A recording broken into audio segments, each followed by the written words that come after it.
He was my dream client. Until he tried to ruin everything. Nail tech romantic thriller. Hey guys, it's Kayana here, and today I thought I'd do a little story time while I show you a day in my life as a nail tech.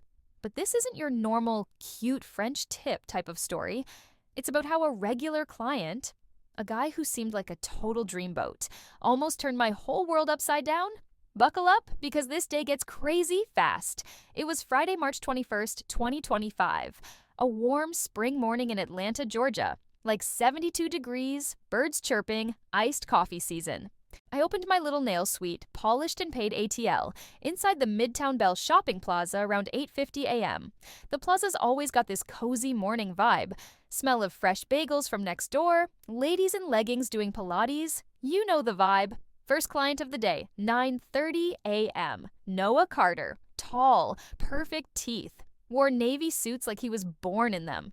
He worked in finance, investment banking, hedge funds, all that big money stuff. Not my typical nail client, but he said his girlfriend got him into regular hand care. And listen, a client who tips 40%? I'm not asking too many questions. At first, it was innocent. We joked about Netflix shows. He told me he loved a woman who had ambition. By his third visit, he started bringing me little things. First a lavender coffee, then a gift card to Sephora. I'll be real. It was kind of flattering.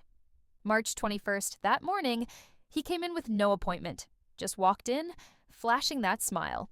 Said he needed an emergency cleanup before a big finance gala downtown at the Lowe's Atlanta Hotel. I squeezed him in between two fill-ins. No big deal. He sat in my chair talking about how stressful finance could be, how he wanted to simplify his life. And then he dropped a bomb. Kiana, I ended things with my girlfriend. I realized I was looking at the wrong woman this whole time. Yeah, he meant me. I laughed it off.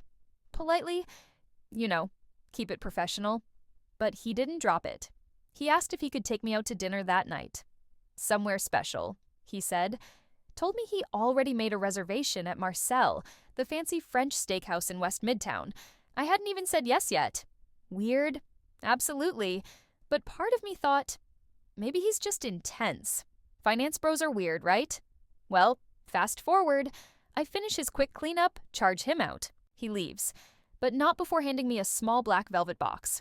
Inside, diamond earrings. Not cheap fakes, real ones, with a tiny note. Just say yes. Trust me, it'll change your life.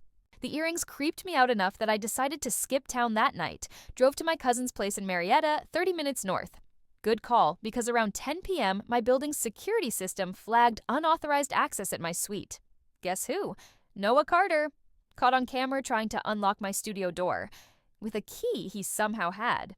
Turns out, after one of his appointments, he had swiped my spare studio key that I kept taped under the desk for emergencies.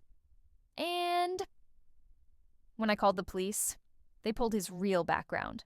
Not an investment banker, not a finance bro. He was running an investment fraud ring, $6 million stolen. The gala at the Lowe's never existed. It was a cover for him to skip town, and he wanted me to come with him. But here's the craziest part. In his car, parked behind the plaza, the cops found a whole folder of fake IDs. One of them had my face on it. New name. New life. He had planned everything. New identity, new wife story, new account overseas. And he wanted me in it. Whether I said yes or not, if I hadn't trusted my gut and left town that night, I probably would have disappeared with him. Forever. So yeah. Now when a finance bro smiles a little too much during a manicure, I stay extra professional. No coffee dates, no gifts, no diamond earrings, just nails. Period. Thanks for hanging out with me today. And if you ever get weird vibes, please listen to them. You could be saving your own life. About a week after Noah's arrest, I thought everything was finally settling down. Until I got a strange email. No subject line, no signature, just an attachment, a scanned image of a wire transfer slip, $250,000, wired from a Cayman Islands bank to my name. At first I thought it was a mistake. I never set up any offshore accounts. But when I showed it to the police, their faces changed. One of the detectives said, "Noah planned deeper than we realized. He didn't just want you, he was setting you up to look like you were part of it. And it gets worse. The earrings he gave me? Hidden inside the box lining was a tiny microchip, a digital ledger of all his fake transactions, passwords, account codes, and he had signed it using my initials. If I had gone to that dinner with him, the plan was to frame me as the mastermind once he disappeared. For days, I kept thinking, was it random? Did he just pick me out of nowhere? Then a friend at the plaza told me something that made my blood run cold. Noah had been watching my shop for months before he ever booked an appointment. He picked me specifically because I had no business partners, no boyfriend, no family in town. I was perfectly alone. Right when I thought I was finally safe, a new client booked a full set. Lily Flores, first-time visitor, 2 p.m. slot Saturday.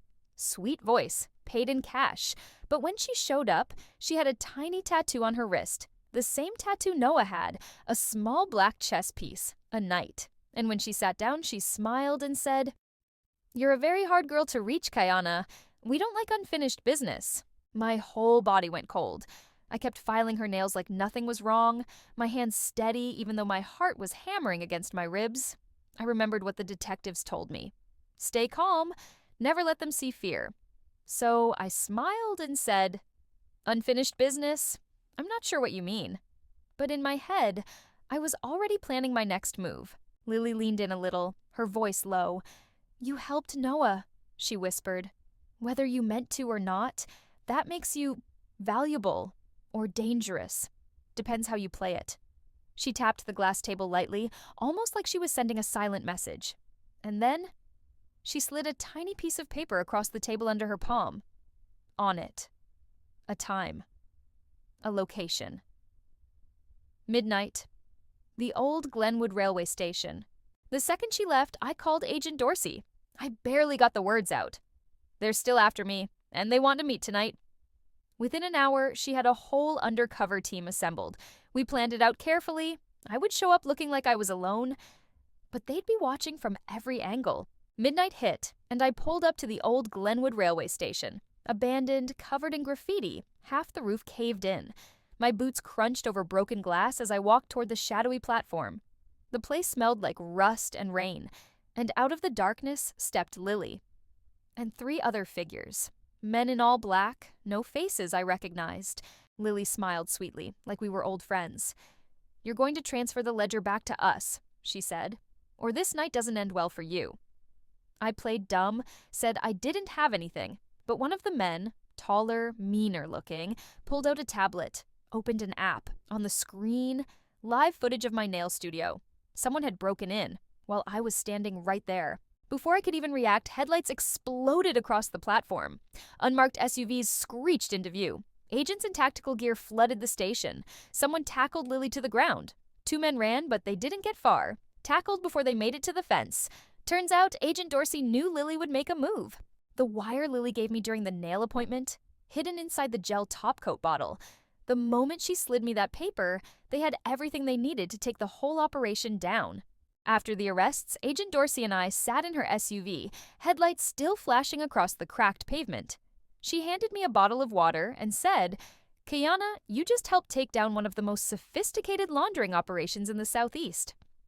I should have felt relief, but all I could think about was the fact that Lily smiled when they cuffed her, like she knew something we didn't. 2 days later, I got another unexpected visitor at my studio. A woman dressed in a crisp white pantsuit, smooth, polished, powerful.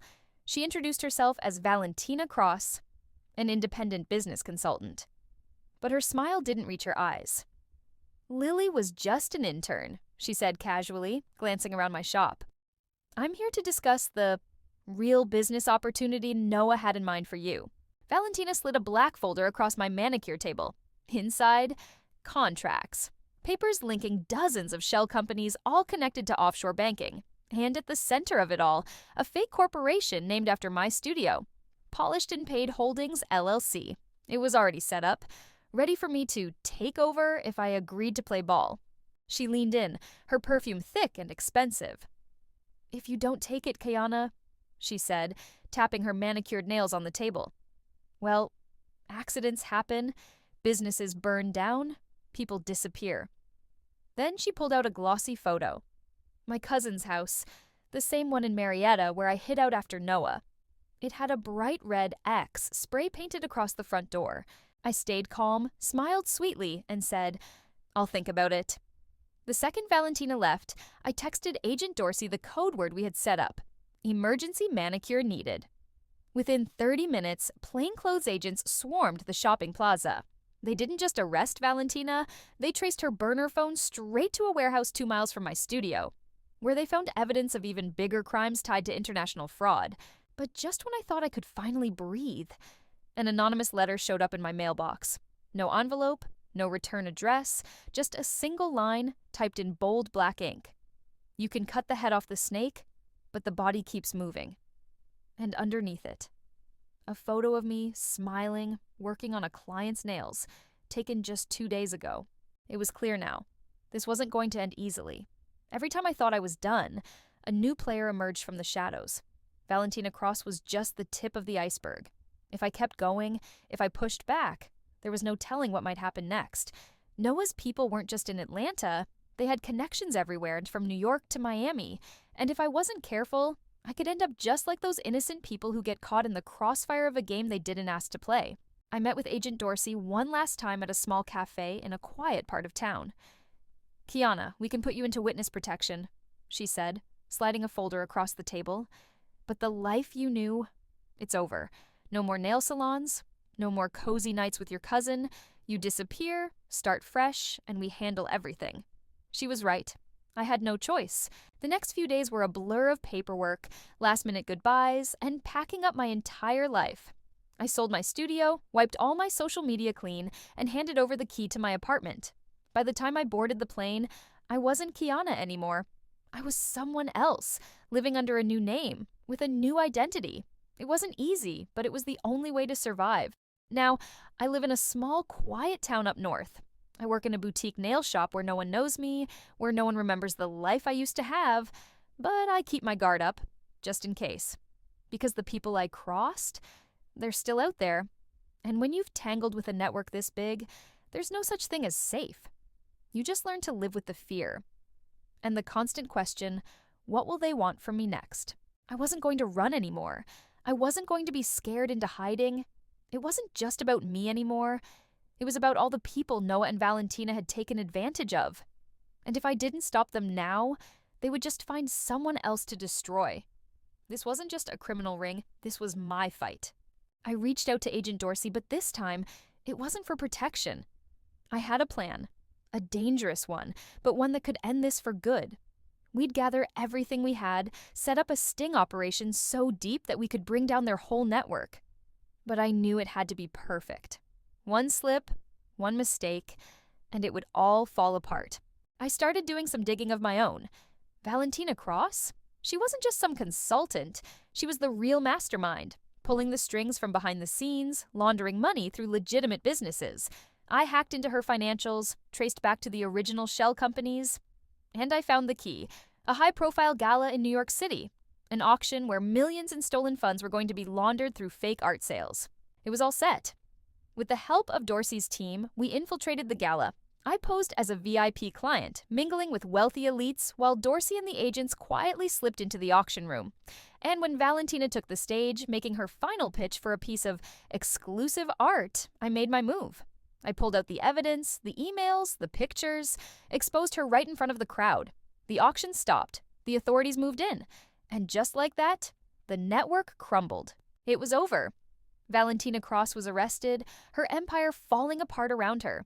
The stolen money was recovered. And I went back to what I loved: nails, storytelling, sharing my life. But every now and then, when I hear a familiar name or see a shadow in the crowd, I know this world is always one step behind me, and I'm always ready to take it down again, piece by piece. The channel where mystery meets nail obsession. I break down chilling cases, shocking twists, and unsolved stories you won't stop thinking about. Disclaimer: the crime stories shared on this channel are fictional and created purely for entertainment purposes. Viewer discretion is advised, as the themes may still include sensitive or suspenseful content. Watch as I bring you thrilling tales well. Thanks for watching. If you're new here, Don't forget to hit that like button, subscribe, and tap the bell so you never miss an upload.